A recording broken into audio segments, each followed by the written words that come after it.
Terima kasih Datuk Yang Di-Pertua. Saya ingin memulakan ucapan pengunjungan saya pada hari ini dengan mengucapkan terima kasih kepada semua ahli yang berhormat yang telah mengambil bahagian dalam perbahasan ke atas rang Undang-Undang Perbekalan 2019 di Dewan Yang Mulia ini dari 2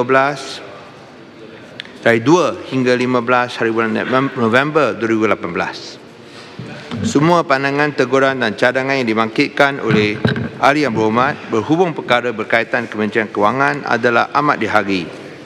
Sehubungan itu, izinkan saya memberi penjelasan di atas beberapa perkara yang telah dibangkitkan di bawah tanggungjawab Kementerian Kewangan berdasarkan klasifikasi isu-isu yang telah dibangkitkan. Sebagai mukadimah, belanjawan bagi tahun 2019 merupakan sebuah belanjawan yang menumpukan perhatian kepada pembaharuan institusi bagi membersihkan negara yang tercinta ini daripada terus menjadi sebuah negara kleptokrasi secara berpanjangan.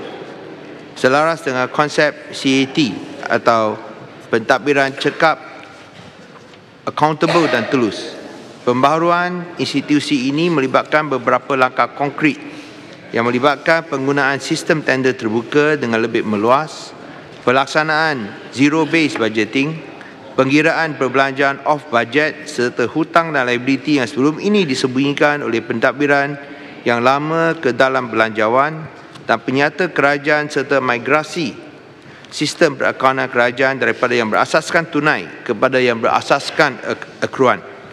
Langkah-langkah ini akan menghalang salah guna kuasa serta korupsi yang berlaku sebelum ini daripada berlaku sekali lagi di masa hadapan. Walaupun pembaharuan institusi ini diperlukan bagi memulihkan negara daripada kancah kleptokrasi dan memperbaiki nama negara di persada dunia, belanjawan 2019 adalah sebuah belanjawan menekankan kepada pertumbuhan ekonomi, penciptaan pekerjaan dan kesejahteraan rakyat yang berpendapatan rendah atau dengan izin pro-growth, pro-jobs dan pro-poor.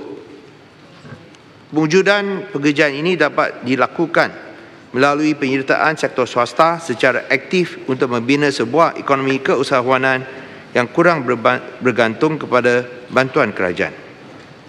Tumpuan kepada 3 faktor yang saya sebut ini serta kepada pembaharuan institusi adalah sebab mengapa kerajaan membuat keputusan untuk menyelaraskan semula paras divisi fiskal pada 3.7% berbanding HDNK untuk tahun ini dan 3.4% pada tahun 2019 berbanding perancangan pentadbiran lama yang menyiasarkan 2.8%.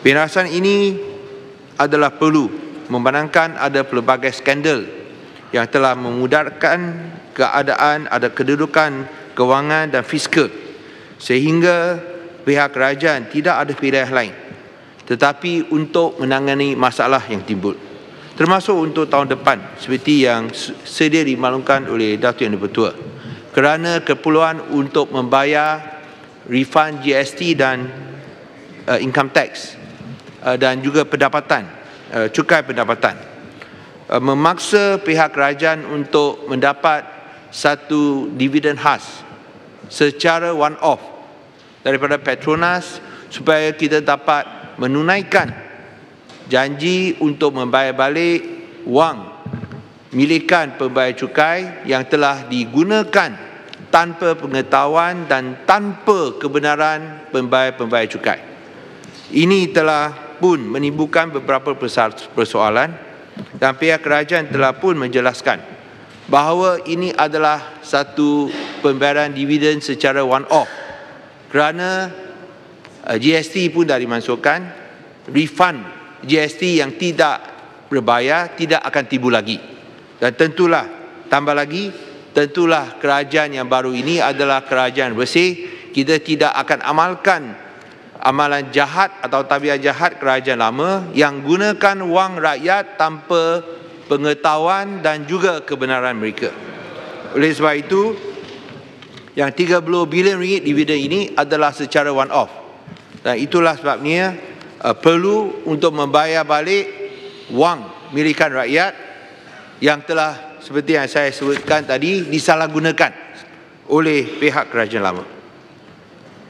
Datuk Yang Dipertua, beberapa langkah ini amatlah perlu, dan sekiranya bukan kerana itu masalah membayar balik refund GST dan juga pendapatan, defisit fiskal boleh dikurangkan lagi daripada tahap 3.4% yang telah diumumkan dalam Belanjawan 2019. Tapi oleh kerana masalah refund GST dan pendapatan, maka kita perlukan sekurang-kurangnya 1 tahun supaya dalam tahun 2020 defisit fiskal boleh dikurangkan kepada 3%. Dan kami yakin ini dapat dilakukan dengan beberapa langkah cukai baru yang diperkenakan, tambah lagi dengan beberapa reformasi ataupun pembaruan institusi yang boleh menjimatkan perbelanjaan, dan pada masa yang sama daripada sistem tender terbuka yang juga boleh membawa beberapa faedah dan penjimatan kepada kerajaan. Di samping itu, selain daripada beberapa undang-undang yang akan diperkenakan iaitu Fiscal Responsibility Act dan Government Procurement Act, sistem accrual accounting pun akan dilaksanakan. Tentang soalan daripada Yang Berhormat daripada Subang dan Lembah Pantai, inisiatif pelaksanaan perakaunan accrual telah dimulakan sejak Mei 2011. Tetapi menghadapi beberapa masalah pada masa itu kerana mereka tidak diberikan akses atau dihalang daripada mendapat akses beberapa fail-fail tertentu yang ada bersabitkan 1MDB dan juga Suria Strategic Energy Resources, iaitu projek pipe di mana wang dibayar sungguh pun tidak ada kerja dibuat pada tapak kerja. Selepas kerajaan baru mengambil alih, sistem pelaksanaan perakaunan accrual telah pun dibenarkan berjalan dan ia kini berjalan secara lancar. Kerajaan telah mengenal pasti 4 elemen strategi pelaksanaan utama persediaan pelaksanaan perakaunan accrual, iaitu dari segi perundangan dan peraturan, dari segi dasar dan piawaian perakaunan, daripada sistemnya dan juga sumber manusia. Kedudukan terkini penyediaan elemen tersebut sehingga sekarang adalah seperti berikut. Undang-undang dan peraturan pindaan kepada Akta Prosedur Kewangan di 1957 dan akta lain yang berkaitan dengannya sedang disediakan untuk kelulusan Parlimen. Pindaan tersebut melibatkan perubahan asas perakaunan kerajaan persekutuan dan kerajaan negeri. Peraturan-peraturan yang terlibat sedang dikemas kini sejajar dengan pindaan Akta Kelak. Polisi dan piawaian perakaunan polisi perakaunan telah disediakan dan sedang dikemas kini untuk memenuhi syarat pematuhan piawaian perakaunan Malaysia atau Government Financial and Management Accounting System yang telah digubal berasaskan International Public Sector Accounting Standards. 3. Sistem perakaunan Integrated Government Financial and Management Accounting System lengkap sedang dibangunkan dan dijadualkan selesai pada tahun 2019. Walau bagaimanapun, sistem perakaunan kerajaan persekutuan telah dilaksanakan mulai 1 Januari 2018 dan penambahbaikan ke atas sistem tersebut masih dijalankan bagi memastikan sistem tersebut sempurna dan lengkap. Dan keempat, sumber manusia anggota perkhidmatan awam yang terlibat dalam pelaksanaan operasi perakaunan accrual bukan hanya melibatkan pegawai perkhidmatan perakaunan sahaja, tetapi melibatkan juga dari pelbagai skim perkhidmatan. Latihan telah mula dilaksanakan pada tahun 2012 dengan melihat kepada tahap pengetahuan perakaunan accrual dan kemahiran penggunaan sistem IGFMS. Datuk Yang Bertua, langkah-langkah ini mengambil masa dan kita kena faham juga dari segi peralihan. Ada setengah negara mengambil masa seperti United Kingdom mengambil masa sampai 13 tahun. Kita akan cuba menimba ilmu dan pengalaman daripada United Kingdom supaya tempoh peralihan boleh dipendekkan bukanlah selama 13 tahun tetapi dapat dijalankan supaya ia dapat dilaksanakan dengan lancar.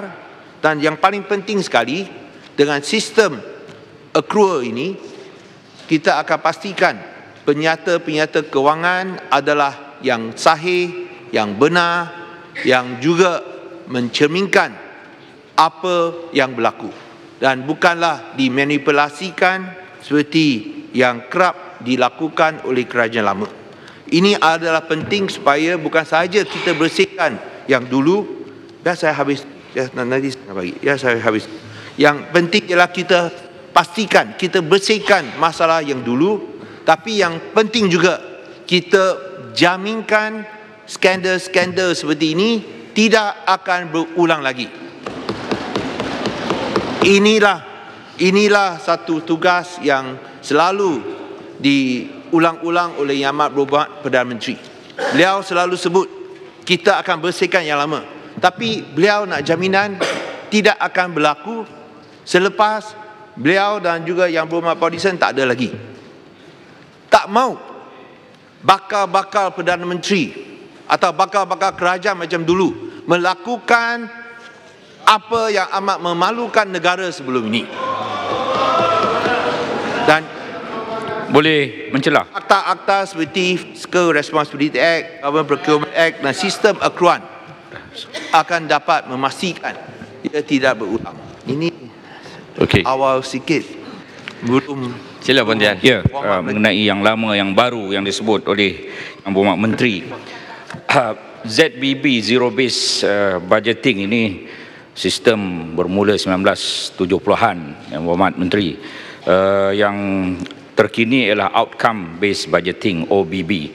Kita telah menghantar pekeliling ke seluruh kementerian, ke negeri-negeri supaya dilaksanakan OBB, Outcome Based Budgeting. Nah, adakah OBB ini akan dibuang terus? Satu lagi tentang refund GST. Disebut oleh bekas KSP Tan Sri Irwan bahawa dalam surat khabar pada tahun 2017 refund GST ini berjumlah 53% daripada kutipan.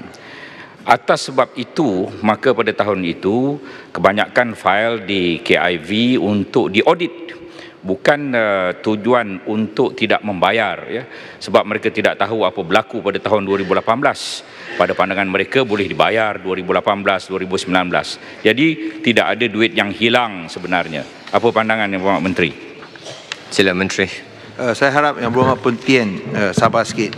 Saya belum masuk kepada zero based budgeting. Saya baru nak masuk untuk jawab soalan daripada Kota Melaka, iaitu melalui kaedah pendekatan zero based budgeting, kerajaan memberi keutamaan dalam menyediakan peruntukan bagi perkara-perkara perlu terlebih dahulu yang merangkumi perbelanjaan tanggungan, emolumen, sewaan, wajib, utiliti, item berkontrak dan penyelenggaraan perlu berbanding dahulu, di mana pelanjawan disediakan secara incremental. So, pendekatan belanjawan sebelum ini tidak melihat kepada keperluan komited sebenar. Setiap tahun peruntukan disediakan tidak mencukupi kerana terpaksa menampung program baru tanpa melihat semula keberkesanan program yang dilaksanakan pada masa dahulu. Justru adalah penting jumlah penjimatan yang dapat diperolehi dari pelaksanaan zero base adalah subjektif, kerana dalam masa yang sama kerajaan terpaksa menampung keperluan komited sebenar kementerian, beban hutang negara serta pemalsuan off budget. Pendekatan ini juga diterima baik kerana sudah tiba masanya program-program yang berlarutan terlalu lama dikaji semula untuk meningkatkan produktiviti, memaksimalkan sumber serta menjadi ia lebih efektif. Kalau kita nak rumuskan bahawa yang penting ialah kita tak mau semua ditangguhkan kepada akhir tahun, macam selalu disebut Christmas shopping, kerana jumlah peruntukan atau yang diluluskan tak habis, cuba habiskan bersungguh-sungguh pada akhir tahun. Ini macam yang disebut Christmas shopping. Ini sesuatu yang kita hendak hindarkan. Oleh sebab itu, kita buat zero based budgeting, tapi pada masa yang sama, kita tidak mengabaikan pentingnya pelaksanaan outcome based budgeting. Kerana penting untuk lihat hasil yang boleh dimanfaatkan oleh rakyat. So, dari segi keberhasilan, penting juga. Tapi dari segi pendekatan ialah mula dengan zero based budgeting, iaitu kita tidak mahu lihat daripada tahun lepas, tapi kita minta kementerian buat justifikasi. Lepas itu kita pun nak lihat keberhasilan ataupun impak sama ada tinggi atau tidak ke atas rakyat. Itu penting. Dan itulah sebabnya dengan kedua-dua pendekatan ini, barulah kita boleh, yang pertama, dapat penjimatan. Yang kedua, apa yang kita sebut getting the biggest bang for the buck. So supaya yang RM1 yang dibelanjakan, kita boleh maksimalkan hasil atau pulangannya. Tentang komen yang berhormat tadi berkaitan dengan Tan Sri Irwan yang menyatakan tidak ada masalah dari segi pembayaran balik itu GST. Kalau yang berhormat Pun Tien masih percaya sama Tan Sri Muhammad Irwan, saya kesian sama anda. Kerana memang benar, dan sekarang pun ada kes dekat mahkamah terhadap beliau. Saya tak mau cakap panjang tentang perkara ini, tapi memang adalah sesuatu hakikat bahawa 19.4 bilion tidak dibayar balik. Dan sungguh pun audit telah habis dijalankan. Permintaan pun telah dibuat oleh Jabatan Custom Diraja bahawa pembayaran harus dibuat tetapi tidak dijalankan. Dan untuk refund pendapatan, cukai pendapatan, bekas Ketua Pengarah LHDN bukan sahaja minta dalam mesyuarat cash flow committee atau janakuasa wang tunai yang dipengerusikan oleh bekas KSP ini. Beliau pun tulis surat secara hitam putih secara rasmi, tapi tidak dilayan sama sekali oleh pihak bekas KSP. Ini adalah sesuatu kesalahan. Bukan sahaja kelemahan, sesuatu kesalahan yang sekarang terpaksa ditanggung oleh kerajaan baru. Wang kita tak guna, tapi kita kena cari wang untuk bayar balik kepada pembayar cukai ini. Dan saya tak faham macam mana bekas Ketua Setiausaha Perbendaharaan boleh buat keputusan dengan sesuka hati tanpa kebenaran bekas Menteri Kewangan. Kalau benar Menteri Kewangan menyatakan bahawa beliau tidak memberikan sebarang arahan langsung, beliau tidak memberikan arahan bahawa wang yang sepatutnya, refund yang sepatutnya dibayar balik dalam 2 minggu, beliau tidak beri arahan dilanjutkan. Beliau tidak berikan arahan bahawa bayar balik tak dibayar balik. Beliau tidak berikan arahan bahawa wang yang sepatutnya dibayar balik ini digunakan sebagai hasil kerajaan negeri. Semua yang berhormat mantan Menteri Kewangan cakap tak berikan arahan sedemikian. Mungkin beliau betul, beliau cakap benar. Tapi kalau beliau cakap benar, maka KSP ini yang salah.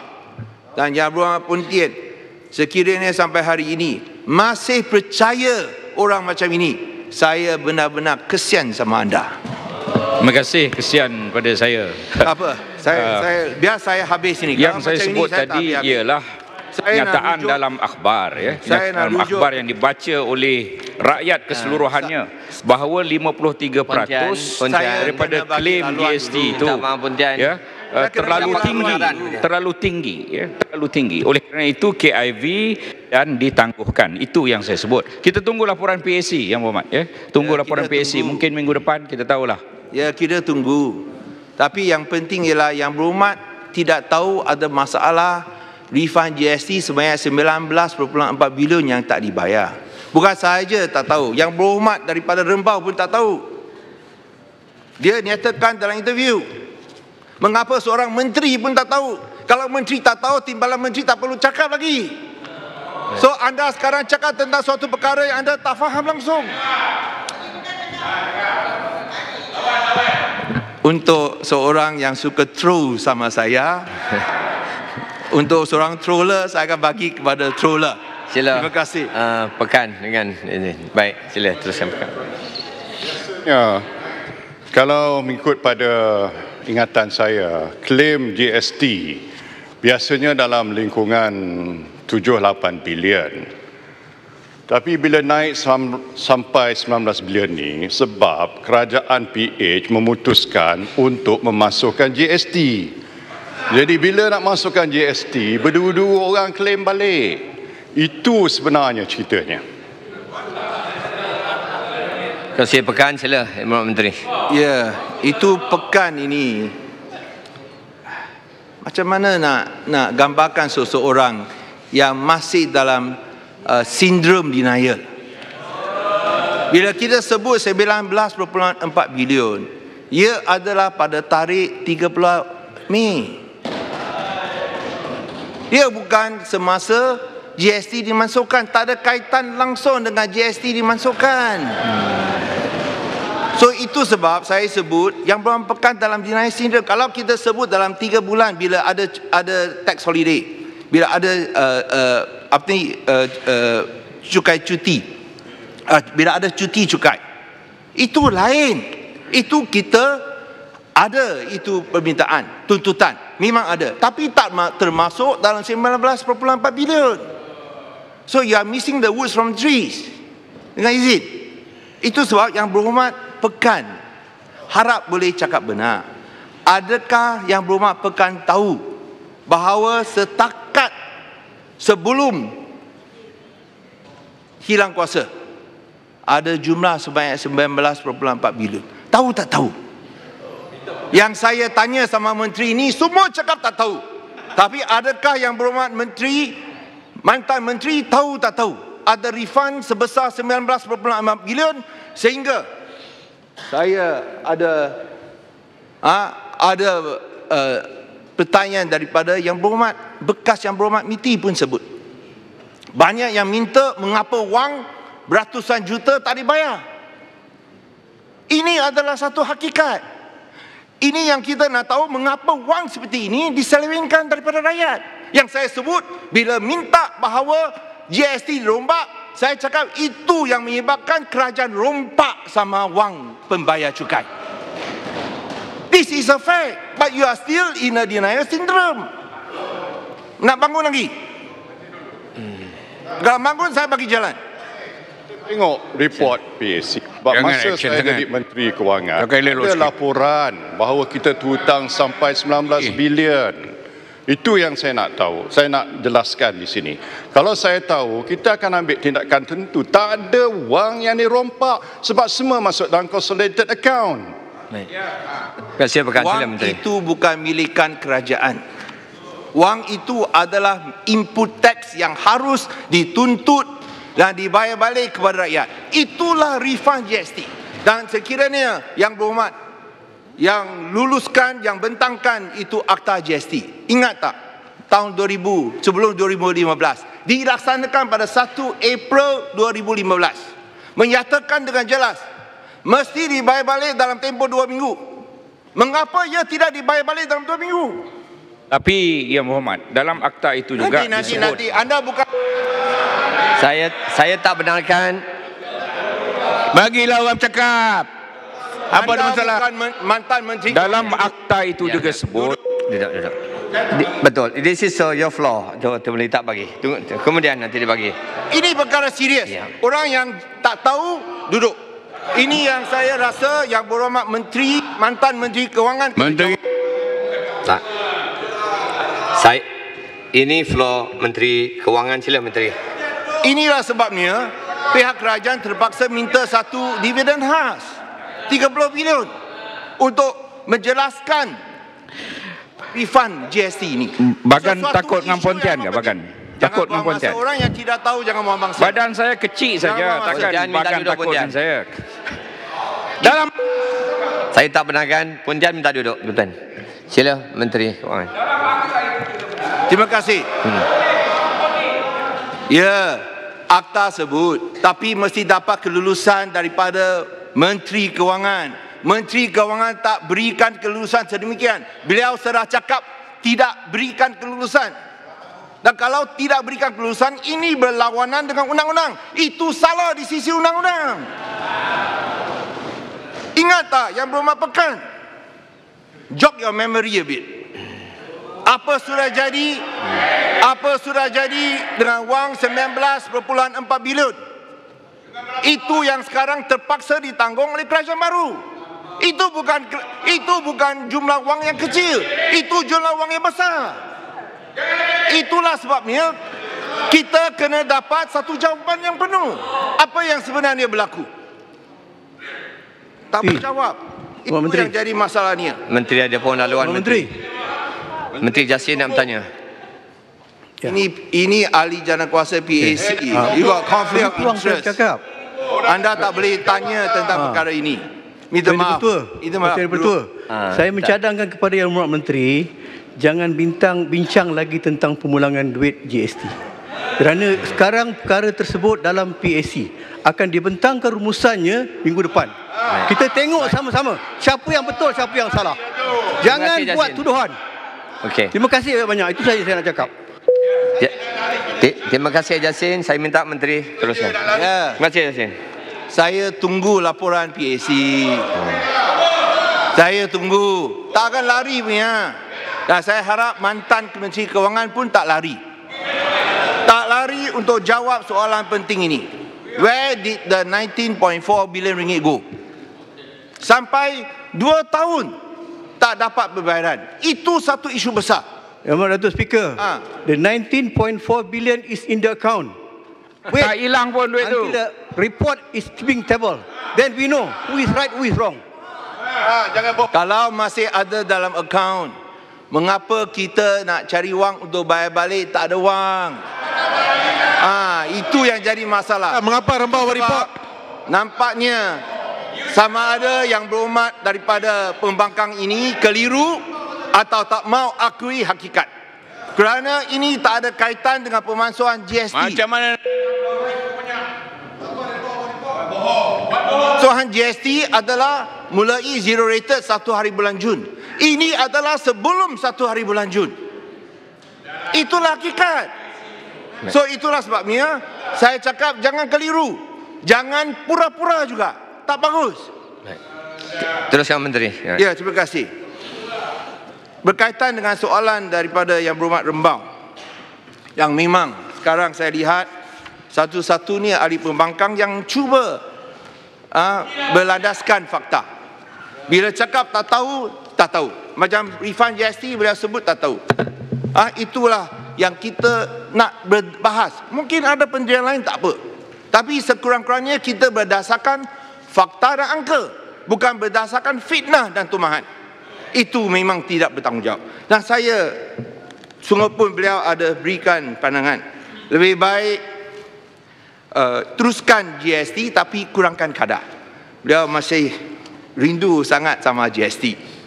Itu tentu pilihan beliau.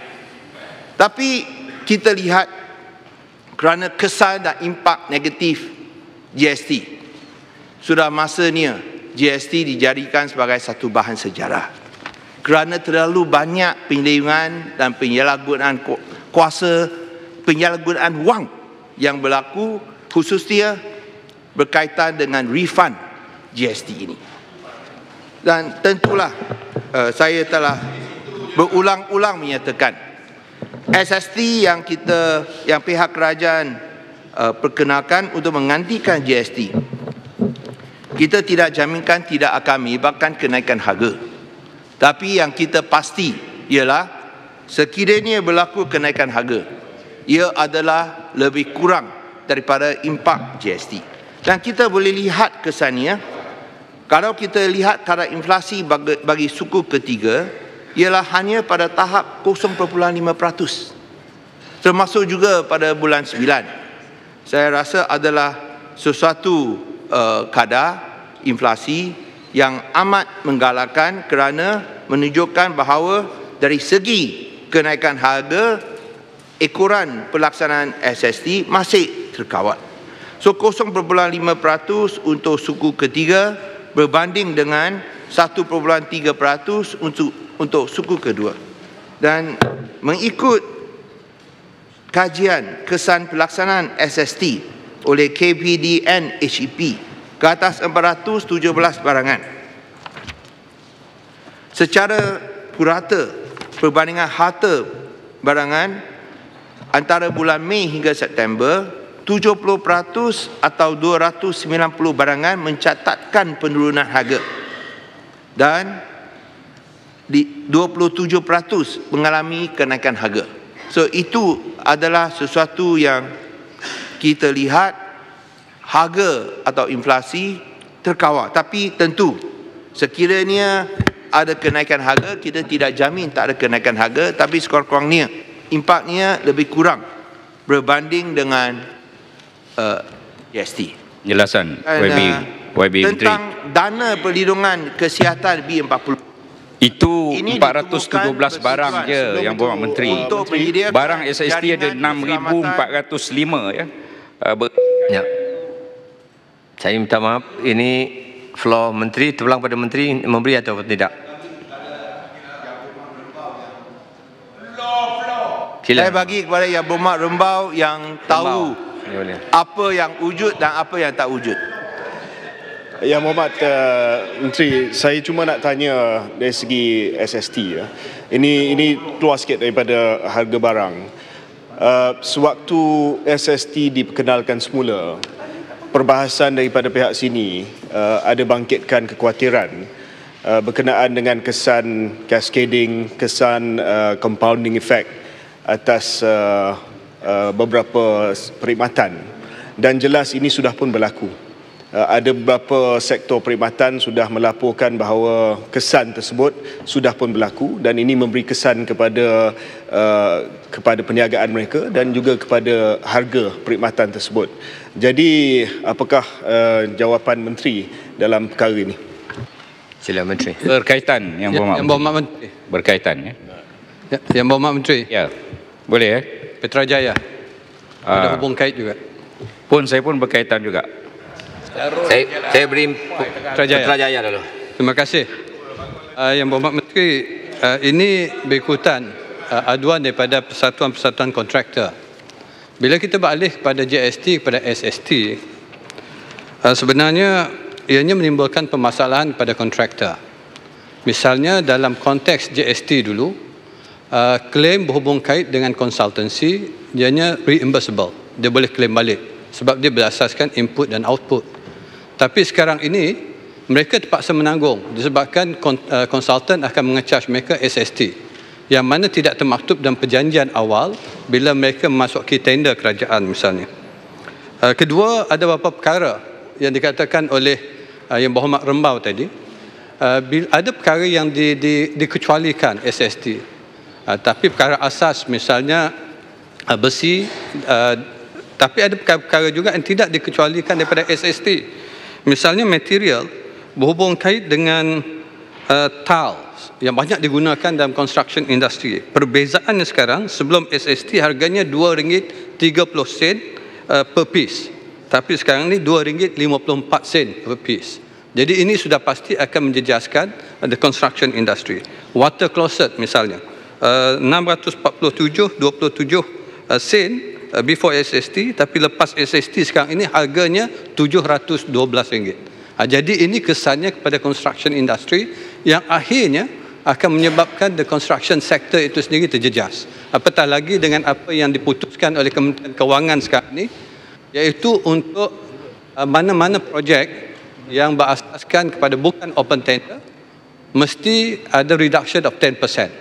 Ini sebenarnya sama ada kajian terperinci dibuat oleh MOF berhubung kait dengan apakah kesannya kepada projek itu sendiri. Kontraktor terpaksa bersetuju disebabkan mereka sudah pun mengambil pinjaman bank, mereka dah kena bayar performance bond, dia kena bayar insurans, sekarang ni tanggung lagi SST, dan akhirnya saya khawatiri kerajaan juga yang akan menanggung disebabkan kontraktor tidak berjaya untuk melaksanakan. Kalau kita tender baru, tidak terjamin bahawa kerja kontrak itu akan dapat pada harga yang kita perolehi pada masa ini. Terima kasih.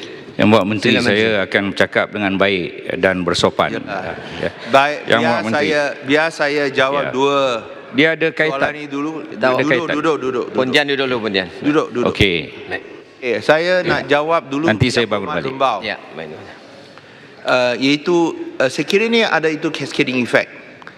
Saya harap Yang Berhormat Rembau boleh bagikan contoh, kerana saya telah pun umumkan dalam belanjawan dan kita pun akan umumkan selepas ini beberapa langkah-langkah untuk mengurangkan cascading effect. Di antara dia ialah itu exemption untuk di antara business to business dari segi itu perkhidmatan dan juga sebagainya. Saya tak mahu bagi secara terperinci kerana ada akta kewangan yang telah pun dibentangkan. Tapi saya amat menghargai kalau Yang Berhormat Rembau boleh berikan contoh-contoh seperti ini. Dan untuk Yang Berhormat daripada Petrajaya, Petrajaya. Terima kasih atas maklumat tersebut. Tapi bila anda sebut itu tile, ada banyak jenis tile. So di sini kita kena lihat apakah grade dia. Memang dimaklumkan oleh semua bahawa kalau kita sebut itu tiling di bawah GST kena 600. Tapi sekarang bila anda sebut itu tile pun dikenakan itu 600 sama seperti era itu GST. Sekira ada kenaikan, ada dua sebab. Yang pertama mungkin grade-nya. Yang kedua mungkin harga pasaran sedunia telah naik. Tapi saya rela untuk menyimak contoh yang telah diberikan oleh Yang Berhormat. So bila sebut tile, kita pun kena lihat apakah grade dan jenisnya. Macam tangki air pun ada pelbagai jenis grade-nya. Yang kedua berkaitan dengan itu kontrak, di mana Yang Berhormat Petrajaya menyatakan bahawa pihak kerajaan mahu sekurang-kurangnya penjimatan ataupun diskaun 10% diberikan untuk meneruskan kontrak-kontrak infrastruktur di mana surat setuju terima SST telah pun dikeluarkan. Dan seperti yang Yang Berhormat pun akui, ia telah diterima oleh hampir semua kontraktor. Dan saya nak terus terang di sini, mereka mampu memberikan diskaun kerana kontrak ini bukan diberikan secara tender terbuka. Kontrak ini diberikan secara baik rundingan terus atau maupun dengan tender terhad. Itu bukanlah secara tender terbuka dan itulah sebabnya kita yakin kita boleh dapat penjimatan. Sebenarnya 10% bukan berat sangat. Boleh ditanggung. Tengok itu projek RRT3. Pihak kerajaan dapat penjimatan sebanyak 47%.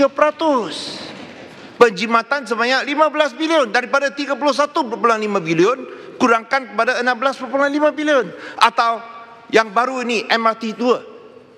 Sungguhpun projek telah dijalankan 40% oleh AMC Kemudah. Pun masih berjaya mendapat penjimatan 23%, 8.8 bilion. Untuk baki 60% kerja yang belum siap. So kalau kita lihat dari segi penjimatan, 10% itu memanglah satu sasaran yang mudah dicapai dan dipenuhi oleh pihak kontraktor. Sebelum ini saya sudah janji sama Penten, ini hubungkan dengan jawapan. Nanti saya bagi inilah penjelasan lagi. Ya, Yang Berhormat Menteri, terima kasih. Saya akan bercakap dengan teratur dan 417 barang sahaja Yang Berhormat Menteri. 417 barang sahaja yang dikaji oleh KPDN HEP. Daripada 417 barang itu termasuk bawang, minyak masak, tepung yang dulu tidak ada GST dan sekarang tidak ada SST. Bagaimana kajian itu boleh tepat? Cadangan saya ialah Yang Berhormat Menteri bersama KPDN HEP buat kajian terhadap 6,405 barang yang ada SST. Baru dapat keputusan yang tepat kesan SST terhadap harga barang. Itu yang pertama. Yang kedua, tanya custom. Yang Berhormat Menteri boleh tanya sekejap lagi pada custom.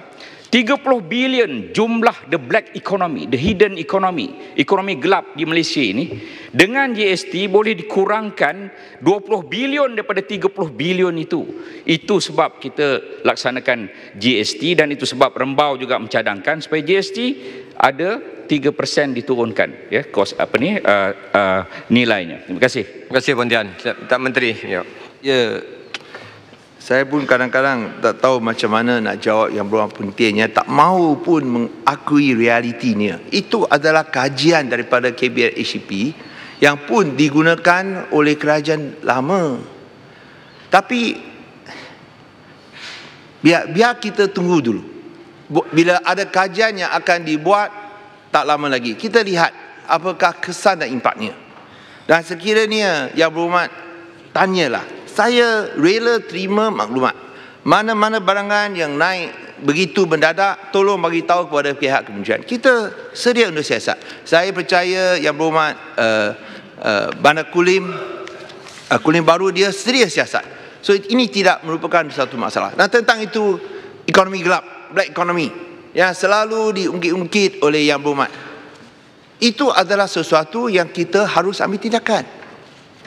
Dan jangan lupa, pada tahun 2015 atau 2016, kalau saya tak silap, Malaysia merupakan di antara negara yang paling rasuah kerana ada pengaliran wang keluar yang tinggi sampai 1.8 trilion ringgit.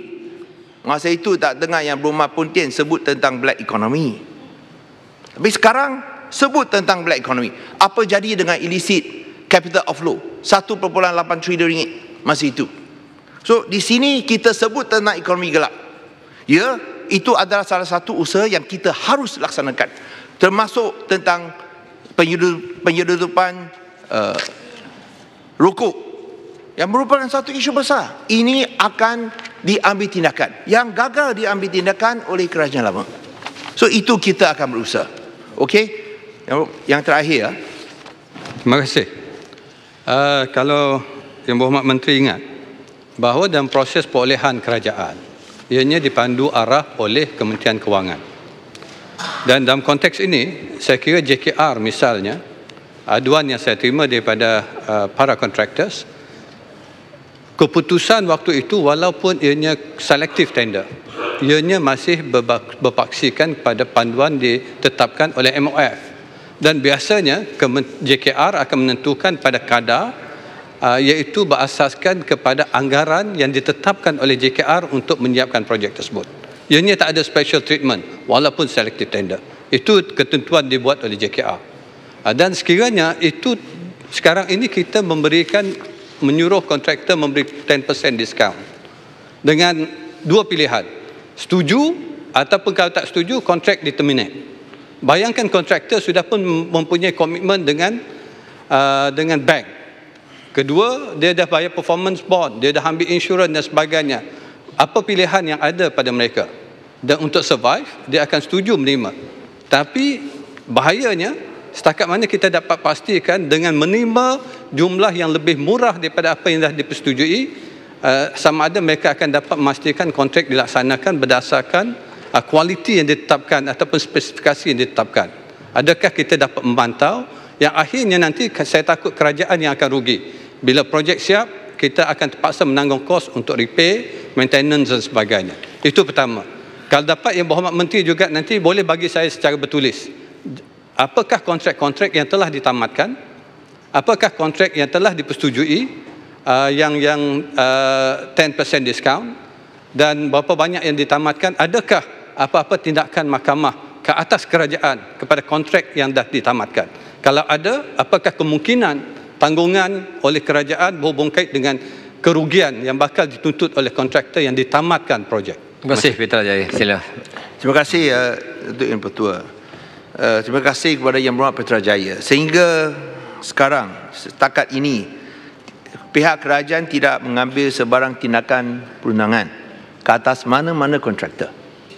Melainkan mereka nak ambil tindakan ke atas kerajaan. Dan ini pun belum berlaku lagi.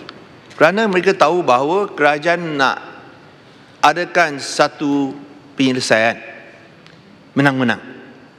Iaitu dalam keadaan sistem kewangan yang telus dan juga yang amanah dan cekap. Mereka tahu mereka kenalah mengubah dia punya mindset dengan izin. Iaitu tak boleh bergantung lagi dengan kaedah lama, di mana dia bergantung kepada sama ada perhubungan yang rapat ataupun faktor-faktor lain. Itulah sebabnya mereka rela memberikan diskaun. Nanti saya habis dulu. Mereka rela memberikan diskaun. Dan bila Yang Berhormat sebut tentang 10%, adakah Yang Berhormat tahu ada kontraktor yang rela bagi lebih? Bukan sekadar 10%, 15%, 20%. Untuk menunjukkan bahawa mereka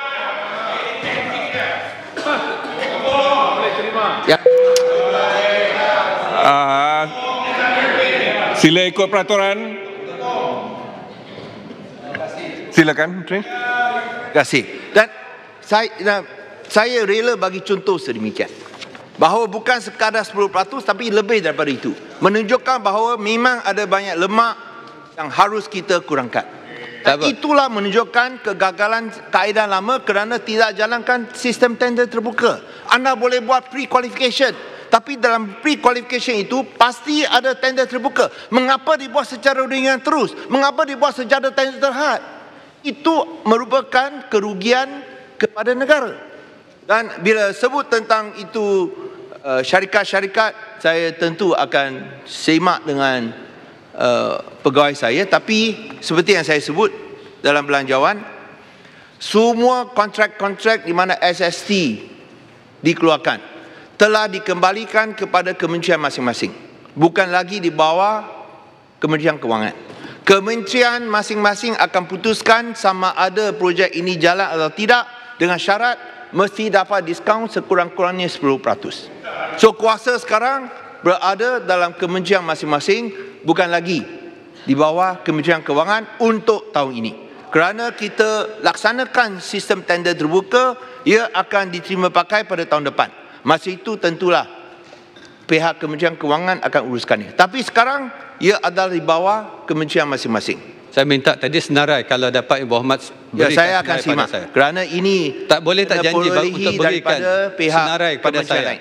Sila Yang Berhormat Aitam. Terima kasih Yang Berhormat Menteri. Saya teliti jawapan daripada Yang Berhormat.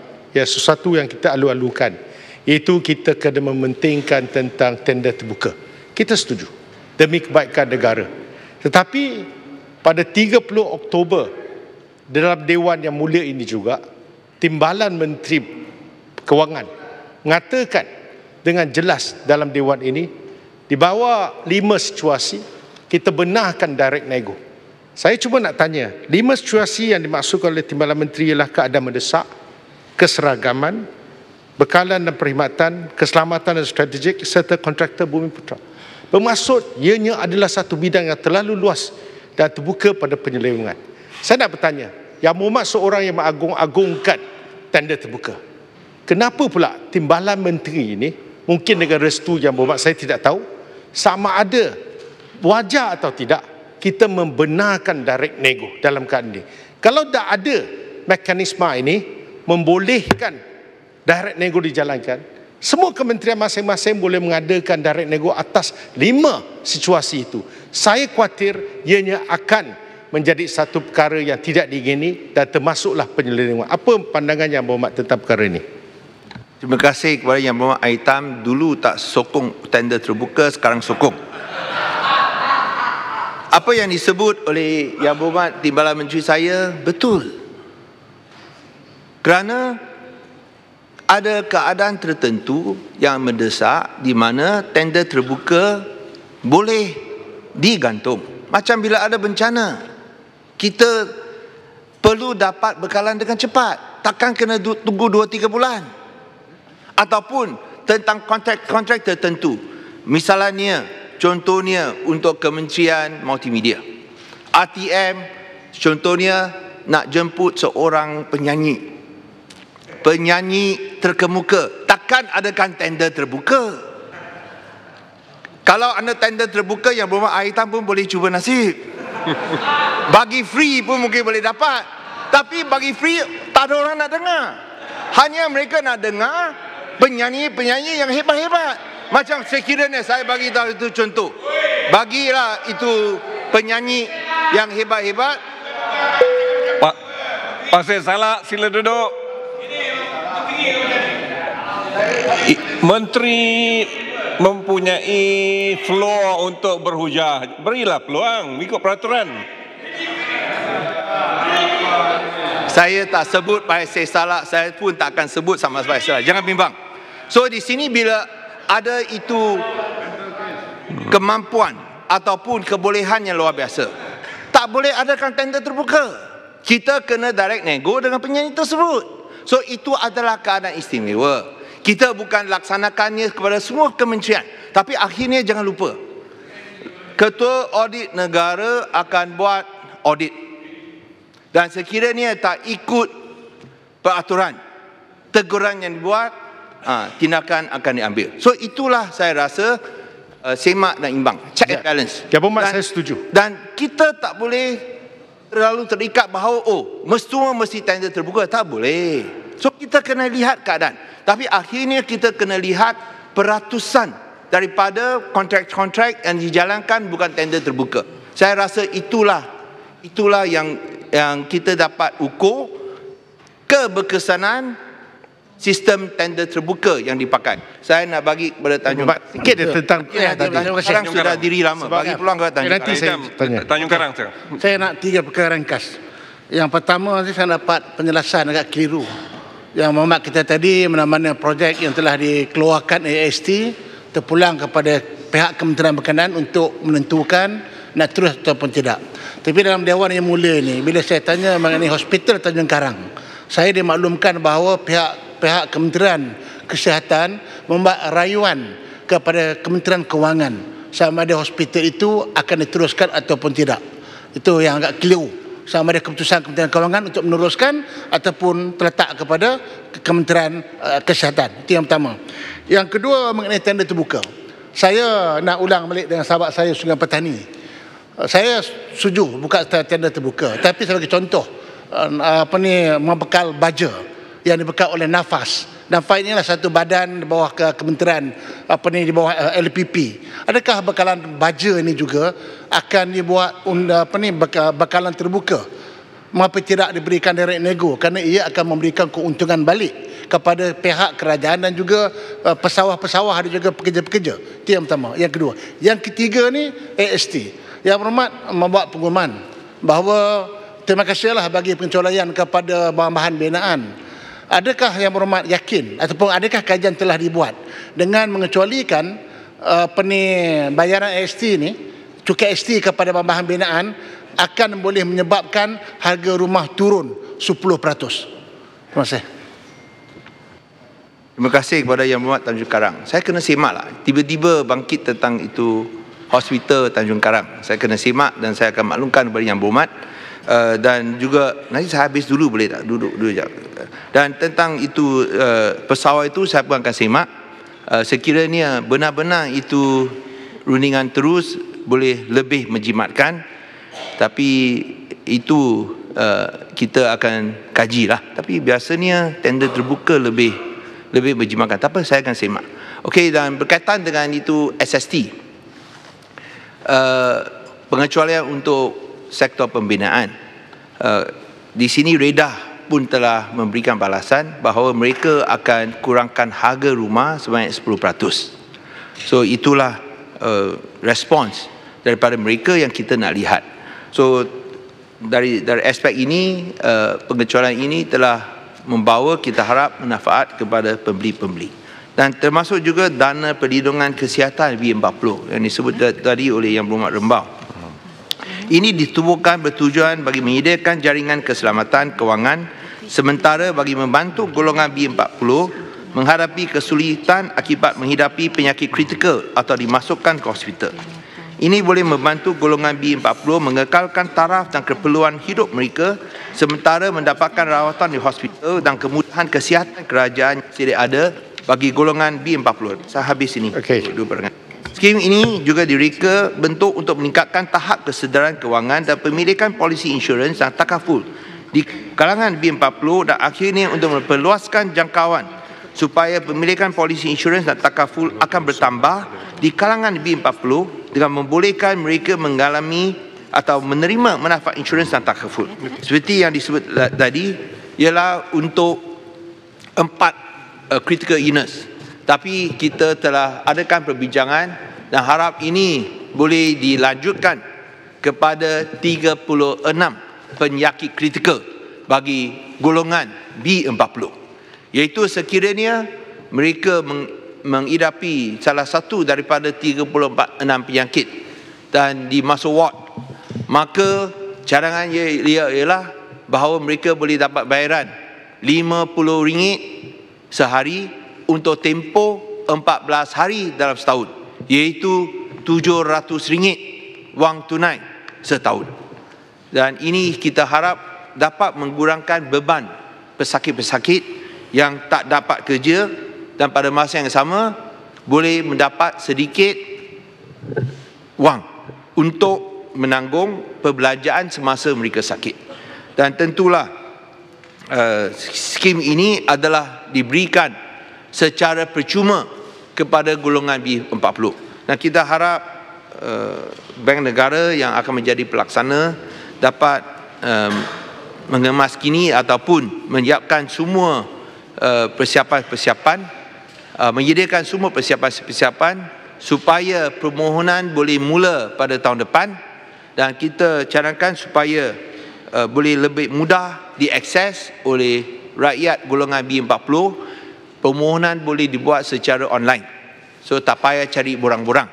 Buatlah secara online, dan tentu simakan akan dibuat dan pembayaran boleh diberikan. Ada lagi ya, Rembau? Ya, Rembau dulu. Terima kasih Menteri. Masa perbahasan saya bangkitkan berkenaan dengan dana pelindungan kesihatan nasional B40 ni adalah dalam konteks penyakit kritikal yang dirawat di hospital swasta menggunakan dana pelindungan ini. Saya bangkitkan kerana apabila penyakit kritikal dirawat di hospital swasta, kekhawatirannya adalah kos rawatan itu adalah tinggi, lebih daripada pelindungan yang diberi melalui skim ini. Dan akhirnya baki pembayaran itu perlu ditanggung oleh pemohon kepada polisi tersebut, ya, sebab kos rawatan di hospital swasta lagi tinggi daripada di hospital kerajaan. Yang kedua adalah sumbangan daripada syarikat Great Eastern, ya. Saya nak minta penjelasan daripada menteri sama ada sumbangan 2 bilion ringgit itu dibuat ataupun tidak, sebab ada kenyataan yang dibuat oleh syarikat tersebut bahawa mereka belum buat apa-apa keputusan lagi, dan saya nak kepastian pada hari ini sama ada komitmen itu diberikan ataupun tidak. Yang golongan B40 biasanya bila mereka sakit mereka akan masuk hospital kerajaan. Sekiranya masuk hospital swasta itu terpulang kepada mereka. Tapi skim perlindungan kesihatan ini adalah bertujuan untuk memberikan wang tunai, bukanlah untuk membayar bil hospital swasta. Kita bayar itu wang tunai saja. Dan biasanya dalam hospital saya rasa RM50 sehari untuk tempoh 14 hari adalah sesuatu yang amat berbaloi atau amat bermakna untuk mereka. Kerana kalau kita lihat bil hospital kerajaan, saya rasa takkan setinggi macam itulah.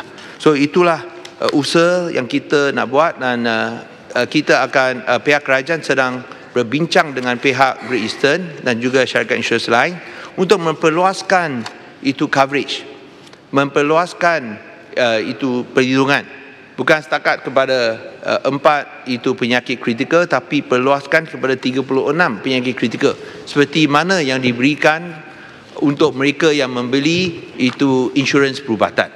Dan tentang itu Great Eastern, mereka telah membuat kenyataan bahawa sebelum ini mungkin ada sedikit kekeliruan atau kesilapan dari segi komunikasi, dan mereka telah pun meminta maaf, dan mereka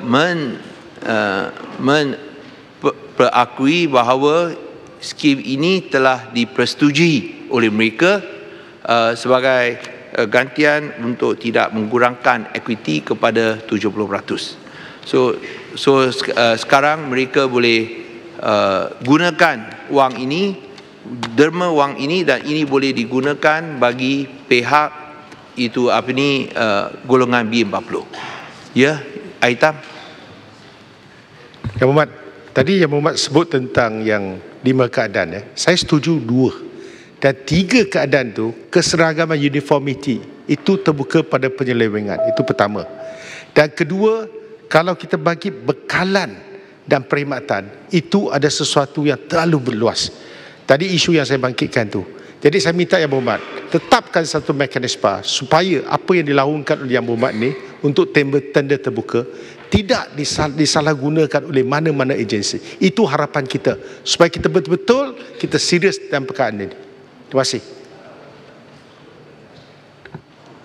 Ini dah terlepas lah. Kita sebut tentang insurans kesihatan, perlu sebut dengan tender terbuka, tak apalah. Saya akan ambil kira cadangan Yang Berhormat, tapi seperti yang saya sebut sebelum ini, tender terbuka akan menjadi teras itu projek-projek kerajaan, dan sekiranya ada pengecualian, tentulah nescayalah pihak kementerian akan berhati-hati. Tentang itu sikit, Yang Berhormat, masa hampir saya minta sikit. Ada banyak lagi. Kementerian minta sikit saya berhubung dengan syarikat ni. Apakah pihak bagi kepada Yang Berhormat daripada Kementerian Tuan Ibrahim. Terima kasih. Terima kasih Menteri. Saya ingin dapat penjelasan berhubung dengan soal tawaran yang diberi kepada syarikat insurans tadi. Hingga setakat ini, apakah hanya syarikat Great Eastern yang mendapat tawaran ataupun kerajaan juga membuka kepada syarikat insurans takaful yang lain yang saya fikir lebih ada equity kerajaan di dalamnya. Terima kasih. Ini terbuka kepada semua syarikat insurans yang tidak mahu mengurangkan equity mereka kepada 70%. Mereka boleh berikan sumbangan supaya boleh memberikan manfaat secara langsung kepada golongan B40. So tentu ada syarikat insurans yang lain, kerana yang derma ni 2 bilion. Kita nak pastikan dana ini boleh lebih banyak supaya dana ini boleh tahan lebih lama lagi. So tentu kita tunggu respons daripada syarikat insurans lain.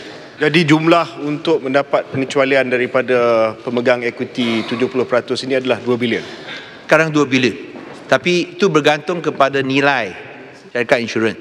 Kalau ada syarikat insurans, dia punya nilai besar mungkin lebih besar. Tapi kalau kecil, itu akan lebih kecil. Ini terpulang kepada perkiraan Bank Negara, bukan oleh pihak kementerian. So ini akan digunakan pakai untuk industri lain dalam liberalisasi? Bukan, untuk ini syarikat kesihatan insurans sahaja. So kita nak lihat apakah pulangan kepada golongan B40. Ya, sebelum Yang Berhormat menamatkan, sebab masa dah tamat, tadi Yang Berhormat ada menyentuh tentang illicit financial outflows 1.8 trilion ringgit. Ia adalah satu yang besar yang Berhormat sebut bahawa saya tidak ambil apa-apa kisah tentang perkara itu, tapi saya nak maklumkan bahawa ini adalah angka GFI, Global Financial Integrity, yang meletakkan Malaysia negara kelima selepas China, Rusia, Mexico, India dan Malaysia. Saya harap Yang Berhormat boleh dapat nasihat daripada Bank Negara Malaysia yang telah memberitahu saya bahawa apa yang berlaku ialah kaedah kiraan yang berbeza dari segi balance of payment antara ekspor dan import. Sebagai contoh, barangan yang kita ekspor ke Singapura, dalam angka balance of payment kita ialah Malaysia mengeksport ke Singapura. Kemudian Singapura mengeksport barangan itu ke negara China. Tetapi negara China meletakkan jumlah ekspor barangan itu bukan daripada Singapura, tetapi barangan itu daripada Malaysia. Itu sebab berlaku apa yang dipanggil sebagai trade misinvoicing. Bukan berlaku rasuah sebagaimana yang disebut oleh Yang Berhormat tadi.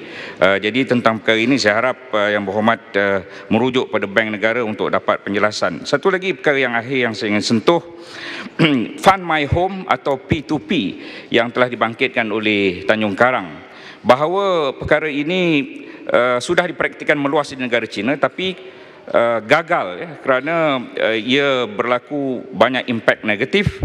Dan kes negara China ini bungkus hingga impak ditanggung peserta cukup besar dari segi keuangan dan juga dari segi perundangan. Ini ditulis oleh ketua pengarang sebuah akhbar yang berpengaruh di Malaysia. Saya ingin pandangan Yang Berhormat tentang P2P Fund My Home ini. Terima kasih. Okey, untuk kes pertama saya tak mahu cakap panjang. Boleh rujuk kepada Tan Sri Abu Kasim, bekas Putrajaya MACC, yang tentu tidak akan bersetuju dengan Yang Berhormat Puan Tien. Memang itu adalah satu contoh illicit outflow yang harus ditangani dengan serius oleh kerajaan, tapi gagal dibuat demikian. Tentang kedua, tentang itu property crowdfunding, seperti yang saya sebut sebelum ini adalah satu pilihan tambahan, satu option. Jangan Yang Berhormat Menteri Perumahan pun dah ulang berkali-kali. Terpulang kepada itu pembeli nak gunakan option ini atau tidak. Sekiranya tidak, itu pilihan mereka. Sekiranya nak, di mereka ada satu lagi alternatif untuk dapat pinjaman. So itulah yang ditawarkan, dan tentu kerajaan menerusi Suruhanjaya Security akan pastikan bahawa semua peraturan akanlah dipatuhi supaya kita akan pastikan bahawa semua pihak dapatlah jaminan yang sewajarnya. Berkenaan dengan crowdfunding, sikit je. Ya, memang betul. Pembeli ada pilihan. Tidak siapa yang dipaksa untuk beli rumah mereka melalui program property crowdfunding ini. Namun pertikaiannya adalah kenapa program ataupun skim ini dilancarkan sebelum satu kerangka dibuat oleh Suruhanjaya Security berkenaan dengan skim tersebut. Ya, kalau tak silap saya 2-3 hari selepas pembentangan belanjawan ada pelancaran Fund My Home, dan ini dibuat melalui satu platform provider yang saya difahamkan The Edge Group, ya. Jadi saya nak kepastian daripada menteri, lebih baik Suruhanjaya Security buat kerangka dahulu dan semua boleh mohon untuk membuat platform mereka dan tidak ada first mover advantage diberi kepada mana-mana pihak. Sama, isu yang sama. Nanti saya akan terima kasih atas cadangan ini, tapi akhirnya kita nak platform yang terbuka untuk semua. Dan dalam aspek ini pihak yang berkenaan perlulah dapat sokongan bukan sahaja daripada itu institusi kewangan, tapi juga dari pemaju-pemaju. Kerana kita kena maklum bahawa apabila pemaju yang melibatkan diri, mereka akan jual dengan harga yang lebih rendah sikit supaya projek ini boleh jalan. Tapi marilah kita tunggu tentang butiran lanjut apabila ia diumumkan secara muktamad. Dan kita kena tunggu itu Suruhanjaya Security. Ini penting supaya boleh ada transaksi dan perdagangan untuk baki saham 80% ini. Ya. So, saya tak mau cakap lebih daripada itu. Cuma Menteri, all I'm saying is that patutnya ada regulatory framework dulu. Itulah yang kita tunggu Suruhanjaya Security. Ya? Okay. Itu yang kita tunggu Suruhanjaya Security supaya ia terbuka untuk semua. Ya. Macam kita punya besar dan sebagainya. Ya. Tapi dah dilancarkan boleh satu pendek platform. Tak cukup masa, boleh pendek. Ya. Saya setuju dengan Rembau sebab ini satu dasar baru. Jadi saya ingat kalau sebelum satu dasar baru buat, mesti kita buat kajian yang lebih terperinci. Jadi macam negara China ada kesan. Saya nak tanya, dulu kita kenalkan satu DIBS, Developer Interest Bearing Scheme. Itu satu skim yang baik. Kita beli rumah, bayar deposit, kemudian tak ada bayar apa-apa sampai rumah siap. Akhirnya bank negara mansuhkan skim tersebut. Jadi adakah kajian pandangan bank negara semua telah diambil sebelum dasar ini dibuat? Saya masih ingat semasa yang berhormat jadi Menteri Perumahan, kita pun ada berjumpa dan bersetuju tentang DIBS ini. Tapi sekarang bila pihak kerajaan cadangkan DIBS dipulihkan, bank negara tak setuju. Dan akhirnya saya ingat yang berhormat pun faham bank negara adalah independen. So itulah pendirian mereka. Dan mereka akan perkenalkan kaedah lain seperti mana yang saya umumkan dalam belanjawan. Tapi mereka tak setuju tentang DIBS kerana bimbang bahawa ia akan meningkatkan itu peratusan hutang pribadi. So saya rasa itulah masalah yang sama yang kita usulkan, tapi akhirnya itu bank negara yang membuat perancangan. Mereka lebih suka untuk alternatif lain. Kita cuba alternatif yang dicanangkan yang disyorkan oleh bank negara. Mungkin Menteri boleh menggulung sana? Ya, saya akan cuba singkatkan. Ada beberapa itu isu saja yang saya perlu minta itu kebenaran Datuk Yang Pertua. Saya akan habis. Satu perkara tentang CKHST, cukai keuntungan harta tanah. Pihak kerajaan telah umumkan akan dinaikkan sebanyak 5%. Tapi tidak sebut cut off date. Dan selepas dapat maklum balas daripada pelbagai pihak, ada pihak yang menyatakan kalau kita ada hartanah sejak 1960, sekarang baru jual macam mana? Kira bukankah ini satu kehilangan yang besar? So pihak kementerian akan cadangkan cut off date ditetapkan pada tahun 2000. Itu semua pun anda mungkin ada harta pada tahun 1960. Ia hanya akan dikira mengikut nilai pada tahun 2000. So itulah untuk memberikan clariti ataupun penjelasan kepada semua pihak. Yang berhormat daripada Pekan telah sebut tentang ringgit, tentang saham. Ya, memang kita tak nafikan bahawa dari segi saham dan dari segi nilai ringgit turun. Tapi yang berhormat sebagai mantan Menteri Kewangan harus faham, kita kena pun bandingkan dengan negara-negara lain. Nah, kalau kita bandingkan dengan negara-negara lain, dari segi nilai ringgit hanya menyusut 3.4% pada 15 November 2018 berbanding dengan nilai mata wang ringgit negara-negara lain. Kita lihat macam Indonesia lah dan juga peso Filipina dan sebagainya. So itu bukan hanya khusus untuk negara Malaysia atau nilai mata wang ringgit saja, tapi juga ke atas negara lain kecuali Amerika Syarikat yang nilai mata wang US dollar naik kerana mereka mengisytiharkan perang perdagangan ke atas negara China. So hanya nampaknya buat masa ini Amerika Syarikat yang untung. Sama juga dengan pasaran saham. Kalau kita lihat dari segi HSCI memang ada merosot.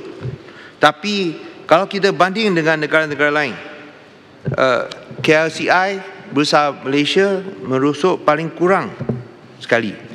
Lihat Singapura 10.2%, Hong Kong 12.8%, Thailand pun 6.6%, Malaysia, Bursa Malaysia hanya 5.7%, Filipina 18.8%. Itu tidak bermakna bahawa kita tidak ambil berat, memang kita ambil berat. Tetapi itu adalah sesuatu di luar kawalan kerajaan. Silakan. Terima kasih Tuan Ketua. Ya, saya ambil kira bahawa yang anehnya sebelum 9 Mei, ringgit kita dengan izin Tuan Ketua was on an upward trend. Begitu juga KLSC kita juga on upward trend. Yang peliknya selepas 9 Mei, trend tu bertukar jadi downward trend. Jadi maknanya ada sesuatu yang berlaku mungkin yang menyebab kesan kepada ringgit kita dan kepada saham. Tuan Ketua, kalau izinkan, saya ada dua pertanyaan dari segi makro. Pertamanya, pihak Fitch, badan antarabangsa telah downgrade kita punya growth tahun depan daripada 4.9% kepada 4.2%. Yang kedua, Brent crude hari ini harganya $63 Amerika. Walhal budget menetapkan $72 Amerika setong. Jadi saya nak tanya pada Menteri Kewangan, dengan kedua-dua kesan ni, kalau sekiranya growth kita, kadar pertumbuhan tahun depan menurun, mengucup jauh lebih rendah daripada 4.9%, dan seandainya harga minyak jatuh hari ini 63, kalau jatuh lebih rendah daripada itu, apa kesan kepada bajet 2019? Yang kedua, Tuan Ketua, Yang Berhormat Menteri Kewangan ada sebut bahawa official debt to GDP unjuran pada akhir 2019 adalah sebanyak 51.9%.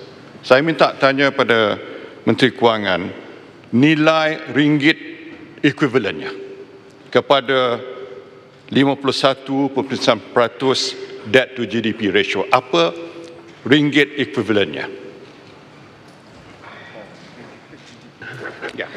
Datuk Yang Dipertua, Yang Berhormat mantan Menteri Kewangan, patut faham bila kita sebut tentang itu penguncupan ataupun susutan pertumbuhan ekonomi,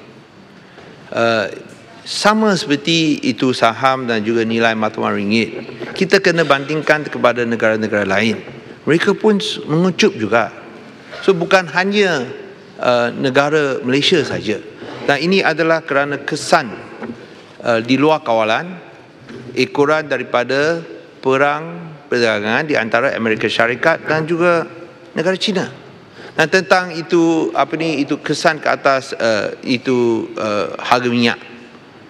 Itu saya rasa Yang Berhormat apabila jadi mantan Menteri Kewangan pernah membuat anggaran bahawa harga minyak adalah pada harga $110 setong. Tapi ia jatuh kepada $70 setong.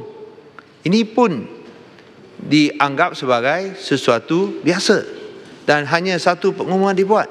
So mengapa bila sebut di antara $72 dengan $63 jauh berbanding dengan masa mantan Menteri Kewangan $110 kepada $70 tahun 2014 dan tahun 2015. So yang penting ialah kita buat itu anggaran berdasarkan keadaan semasa, dan bila keadaan semasa ada ketidaktentuan oleh kerana pengumuman-pengumuman dasar yang dibuat oleh Presiden Trump, itu yang menyebabkan bahawa ada volatility.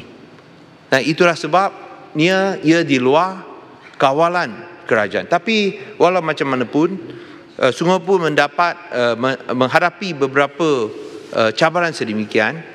Kalau kita lihat dari segi itu rating agencies, Sungguh pun sebut tadi bahawa mereka buat anjuran bahawa pertumbuhan akan lebih rendah.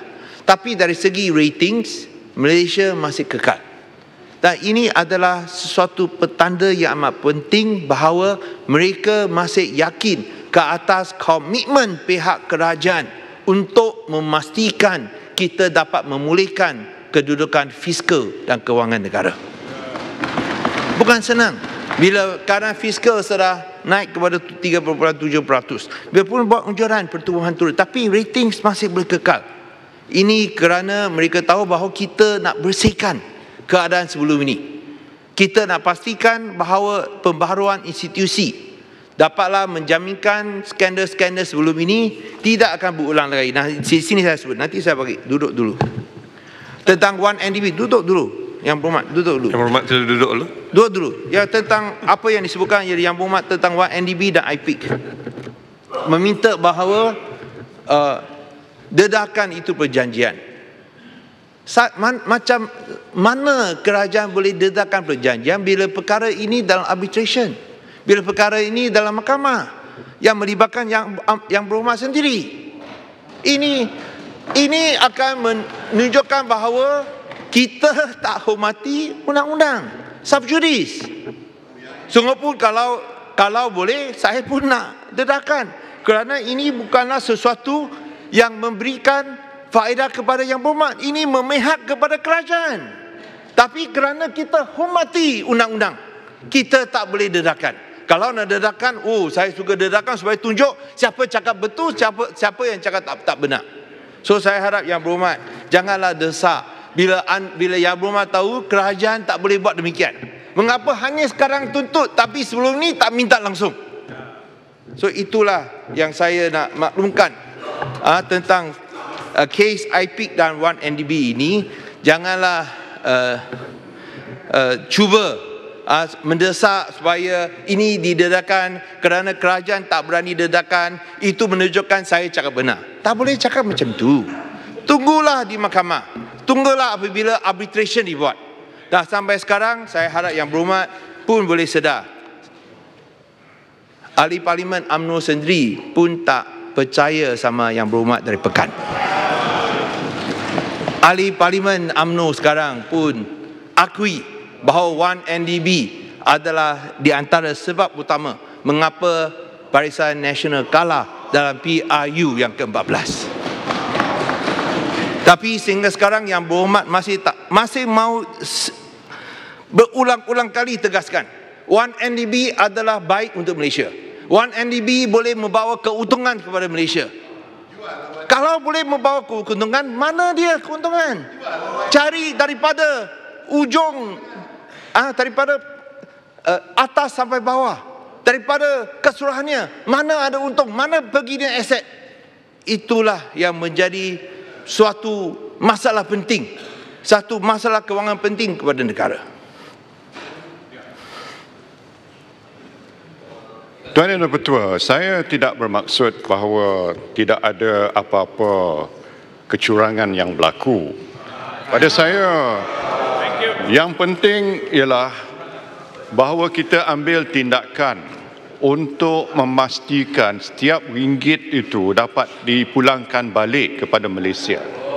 Sebab itulah IPIC punya perjanjian itu penting. Sebab kalau kita tahu pada isi kandungan perjanjian itu, bererti bahawa semua yang kita bayar itu akan dapat balik pada kita. Sebab tu saya minta didedahkan. Tapi Yang Berhormat kata subjudis. Tapi tak adil pada saya sebab orang akan anggap bahawa sesuatu kesilapan telah berlaku. Yang kedua, kita pun ada banyak aset lagi. Aset TRX banyak. Yang Berhormat kata TRX boleh dapat keuntungan, Bandar Malaysia boleh dapat keuntungan yang besar. Lagipun ada satu lagi Tuan Yang Dipertua yang tak disedar bahawa melalui pembelian IPP yang dilakukan oleh 1MDB, kita telah dapat memastikan bahawa IPP yang dulunya yang dikatakan berat sebelah tak berlaku lagi. Kita buat open tender dan dengan itu Petronas dapat menjimat 20 bilion setahun hidden subsidi. Sebab itulah cash reserve Petronas bila sebelum pada akhir April berjumlah 147 bilion yang digunakan hari ini oleh kerajaan PH untuk menutup defisit. Jadi kalau nak katakan semua buruk, Tuan Yang Dipertua, tak betul. Tapi kalau ada kecurangan, ada kesalahan dari segi undang-undang, tindakan perlu diambil dan akan diambil. Itu saya nak katakan. Daman Sarah bangun. Daman Sarah. Terima kasih Yang Berhormat Menteri, terima kasih Yang Dipertua.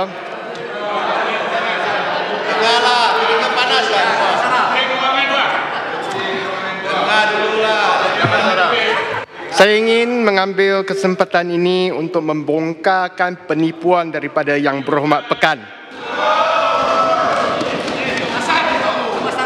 Yang Berhormat Pekan kata mengikut perjanjian IPIC kena bayar kepada 1MDB. Saya nak bacakan pengumuman daripada IPIC di London Stock Exchange mengenai penyelesaian settlement agreement yang ditandatangani antara 1MDB bawah ada arahan daripada Yang Berhormat Menteri sendiri dengan IPIC, di mana IPIC berkata dengan izin, under the terms of the settlement, IPIC will receive an amount of $602 million by 31st of July 2017 and a further amount of $602 million by 31st December 2017. Siapa bayar siapa? 1MDB bayar IPIC ataupun IPIC kena bayar 1MDB? Itu nombor satu. Nombor dua, separately, 1MDB and MOF Inc. undertake to IPIC to assume the responsibility for all future interest and principal payments under the two bonds issued by 1MDB group of companies that are guaranteed by 1MDB and IPIC yang jumlahnya bernilai $3.5 bilion. Bond-bond ini sebelum ni hanya dijamin oleh IPIC dan 1MDB. Tapi di bawah penyelesaian ini, sekarang MOF pun kena jamin bond ini. Maksudnya akhirnya MOF yang kena bayar bond-bond ini, bukan IPIC yang kena bayar. So I don't know what the... Sorry. Sabar, ya. Jangan gunakan perkataan 4 huruf. Saya tak faham apa yang disebut oleh Yang Berhormat Pekan selama ini. Macam dalam mimpi sendiri saja. In your own world, I don't know what you're talking about. The facts are here. Semua orang tahu. Hanya Pekan saja yang tak tahu. Terima kasih. Ya, saya rasa saya tak perlu tambah lagi. Yang penting ialah adakah Yang Berhormat dari Pekan setuju atau tidak bahawa pihak Malaysia harus tuntut bayaran balik daripada Goldman Sachs sebanyak 588 juta US dollar. Interest rate differential di mana bond ini dengan harga 100 basis points lebih tinggi daripada pasaran, dan juga semua kerugian daripada bond sebanyak 6.5 bilion US dollar. So itulah perkara pokok. Kerana ini dilakukan di bawah Yang Berhormat Pekan sendiri. Rujuk pada kenyataan yang IPIC buat. Kenyataan IPIC buat kata IPIC tak 1MDB tidak terhutang pada IPIC, tapi IPIC terhutang pada 1MDB. Jadi kita akan sebab tu saya minta di-disclose agreement tu. Itulah Yang Berhormat Pekan masih terkeliru. Tak faham bahasa Inggeris. Ya, terkeliru, tak apalah. Biar si luncai dengan, tak apalah, biar si luncai dengan labu-labunya. Dekat gulungan saja. Ya, yang saya nak ada dua perkara saja. Ada perkara yang Bagan tak jawab yang lain saya. Pasal 1MDB Bagan. Yang berhormat daripada takut Bagan. Bagan takut. Selalu sebut tentang itu TAR College. Dan Bagan takut tentang 1MDB. Saya nak tanya. Mara tetap dapat itu. Bagan takut apabila saya nak tanya tentang 1MDB. Mara tetap dapat peruntukan. Dan tanya mengapa bila Mara boleh dapat peruntukan, mengapa TAR College telah dikurangkan daripada 30 juta ringgit kepada 5.5 juta ringgit. Saya telah menyatakan bahawa dari segi peruntukan yang diberikan kepada Pontian Bagan tak beri laluan, jadi ikutlah peraturan. Ya, silakan. Ya, dia takut. Saya telah soalan saya di saya sini bahawa memang tidak ada banyak perbezaan untuk Mara, tapi nampaknya Yang Berhormat Aitan tak puas hati dan menyatakan sekiranya boleh diberikan kepada Mara, mengapa pula peruntukan untuk TAR College dikurangkan. Saya harap Yang Berhormat faham bahawa bila perkara ini dinilai oleh pegawai-pegawai Kementerian Kewangan, mereka lihat dari segi peruntukan pembangunan. Dan yang diberikan kepada TAR College adalah penyelenggaraan. Tapi sungguh pun penyelenggaraan, tapi dari segi pembangunan masih diberikan 5.5 juta ringgit. So kalau nak lihat dari segi jumlah, tentu ada pengurangan. Ya, ada pengurangan. Tapi bila pihak kerajaan lama kurangkan daripada 60 juta kepada 30 juta, itu pun satu pengurangan yang tidak dibangkitkan oleh Yang Berhormat Aitan pada masa itu. So di sini bila kita kurangkan daripada 30 juta kepada 5.5 juta, mengapalah pula nak bangkitkan isu berkaitan dengan Mara? Perlu Yang Berhormat Aitan perlu faham, Mara adalah dimiliki oleh pihak kerajaan. Sedangkan ini adalah bukan dimiliki oleh pihak kerajaan, tapi dimiliki oleh MCA. Dan biar saya habis dulu. Duduk.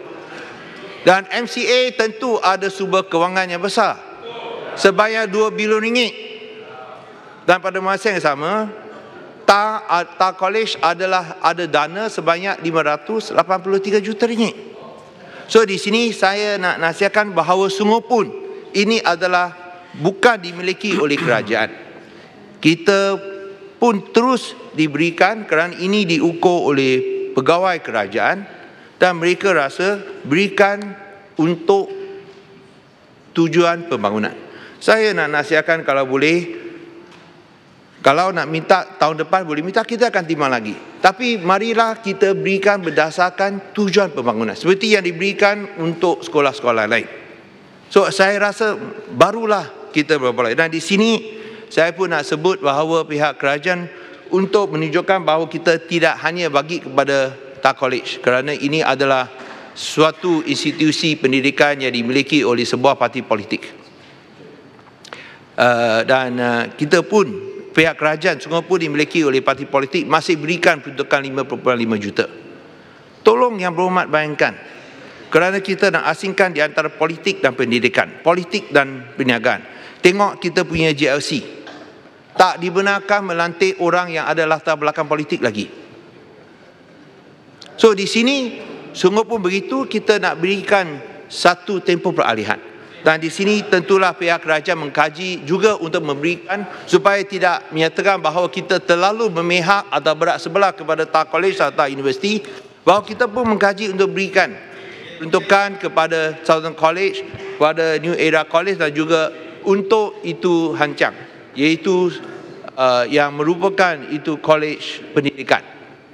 University College yang diluluskan oleh Kementerian Pendidikan. So, itulah yang dirancang sekarang. Sila. Yang Berhormat, terima kasih. Saya terkilanlah apabila mendengar penjelasan Yang Berhormat ini. Yang Berhormat boleh tanya kepada ayahanda Yang Berhormat. Pada 22 Ogos 1972, mantan Perdana Menteri iaitu Menteri Pelajaran pada masa itu, dalam Dewan Yang Mulia ini, kita telah memberi jaminan penubuhan Kolej Tunku Abdul Rahman dengan sumbangan 50% daripada kerajaan, 50% daripada kita, dana sumber kita. Kita menggunakan kutipan derma daripada orang awam untuk benakan. Selama ini, tidak satu sen pun pihak MCA walaupun sebagai inisiator dikeluarkan daripada situ. Setiap wang yang dikutip dimasukkan dalam endowment fund. Sebab itu, kita ada fund size untuk memajukan. Yang Berhormat pun tahu, Semak, suruh pegawai Semak, 2 kampus di Pahang dan Sabah, kita membelajarkan 100 juta. Yang Berhormat, kerajaan tidak bagi duit kita. Apa yang kita minta ialah Yang Berhormat, kita minta matching grant. Dan semasa menaik taraf daripada tahun 2012, satu persetujuan kabinet telah dibuat. Iaitu kalau dinaik taraf, Yang Berhormat bukan boleh sahkan, yang mana capnya 60 juta. Jadi saya masih ingat, pada 3 hari bulan Disember tahun lalu, Yang Berhormat sendiri kata, halah MCA baru berjuang dapat 30 juta, patut dapat 60 juta. Yang Berhormat sendiri yang cakap. Sekarang Yang Berhormat jadi menteri. Yang Berhormat sepatutnya tolong kita kerana setiap wang ringgit yang diberikan dalam matching grant, ianya akan menurunkan kadar yuran kepada pelajar. Sebab itulah kalau kita bandingkan kadar yuran di TUC adalah terendah dalam kalangan IPTS yang ada. Jadi Yang Berhormat, kita merayu. Ini yang kita minta. Yang Berhormat kata marah betul. Sebab apa? Yang Berhormat, rakan-rakan Yang Berhormat kata dalam keadaan susah, kita sama-sama kena kurangkan. Tapi saya tanya, kenapa matching grant daripada 30 juta jadi kosong? Itu yang pertanyaan kita. Dan terus kita buang. Yang saya minta Yang Berhormat, tolong bagi matching grant dalam bentuk operating expenses. Itu yang telah dijanjikan dan merupakan kesinambungan daripada dijanjikan oleh Tun Hussein On dulu. Saya minta daripada Yang Berhormat supaya ambil perhatian tentang perkara ini. Bukan kata kerajaan kita kena inklusif, kita kena berlaku adil pada semua. Bukankah kalau kita bantu kerajaan untuk memberi pembangunan modal insan, kita sendiri yang cari duit. Yang Berhormat tak bagi 1 sen pun. Sebelum itu kita cari dan kita melalui kerajaan lah kita sumbang sedikit dan ianya dapat mengurangkan. Yang Berhormat Menteri Pertanian adalah alumni TUC. Yang Berhormat Industri Utama, kita tak tengok politik. Sebab itulah kita telah melahirkan generasi yang baik jadi menteri di sini Yang Berhormat. Jadi kita politika. Jangan anggap ini sebagai inisiator jadi kita macam-macam kata dia ada agenda politik. Terima kasih Yang Berhormat. Yang Berhormat, saya ingat masa sudah lanjut ya. Ya, saya tahu. Saya sikit lagi sebelum pukul 8. Saya nak sebut di sini bahawa Yang Berhormat kena faham. Ini adalah dimiliki oleh parti MCA. Sekiranya nak diputuskan hubungan, mungkin ini akan diberikan itu penilaian yang berlainan. Kalau bukan dimiliki oleh parti MCA. Dan seperti yang kita sebut, kita kena asingkan politik daripada pendidikan. So itulah keputusan berani yang dibuat oleh pegawai saya dan saya akan sokong keputusan pegawai saya. Ini dibuat di Dewan Rakyat pada tahun 1972. Itu kesinambungan Yang Berhormat. Biar saya habis dulu. Dan bila Yang Berhormat sebut tentang itu penyenageran, kita tak boleh berikan penyenageran. Kerana kalau kita berikan penyenageran untuk semua sekolah, ini akan merupakan satu pengeluaran wang yang tidak dapat ditanggung oleh pihak kerajaan. Kita hanya berikan untuk pembangunan. Dan di sini kerajaan masih berikan peruntukan pembangunan sebanyak 5.5 juta. Kita tidak potong sama sekali. Dan kalau kita banding dengan apa matching grant, itu grant padanan. Dulu pihak itu kerajaan BN, 60 juta kurang 30 juta. Kurang 30 juta. 60 juta jadi 30 juta. Sekarang kita tidak potong 30 juta. Kita potong kepada 5.5 juta. So masih ada lagi. Dan saya masih nasihatkan yang berhormat. Tahun depan buatlah itu permohonan, kita akan timbang. Tapi pada masa yang sama, sekiranya nak pastikan betul-betul ada pengasingan di antara pendidikan dan politik, pastikan ini tak college dan tak universiti tidak dimiliki oleh MCA. Sekiranya masih dimiliki oleh MCA, tentu MCA bertanggungjawab dengan dana MCA sebanyak 2 bilion ringgit. Takkan 30 juta ringgit akan jadi satu masalah besar. Mana ada dana 2 bilion daripada MCA? Berhormat, yang berhormat kena faham. MCA ada terima wang 1NDB tak? MCA ada terima wang 1NDB tak? Setahu saya tidak. Kalau itu saja. Sekarang yang berhormat cakap tidak, tapi Chua Soe Leng cakap pada tahun 1972 sampai hari ini kita berdasarkan kepada sumbangan orang awam. Itu memang saya boleh bagi jaminan. MCA sumbangan orang awam. Yes. Okey. Tak apa. Itu yang kita tahu saya bertunjukkan serah kepada MACC untuk siasat. Apa? Sekiranya yang berhormat masih nafikan MCA ada terima wang 1NDB, itu yang berhormat kena cakap ini soal SRM. Ini jangan campur aduk saya habis. Sebelum saya habis, saya hanya nak sebutkan tentang dua perkara saja. Saya hanya nak sebut tentang dua perkara saja. Tak apalah, yang berhormat boleh hantam saya turut-turut dekat Surat Khabar Cina, cakap saya anti Cina. Tak apa. Sedia. Saya sedia terima kerana ini adalah prinsip pentadbiran kewangan yang pihak kerajaan mesti dukung.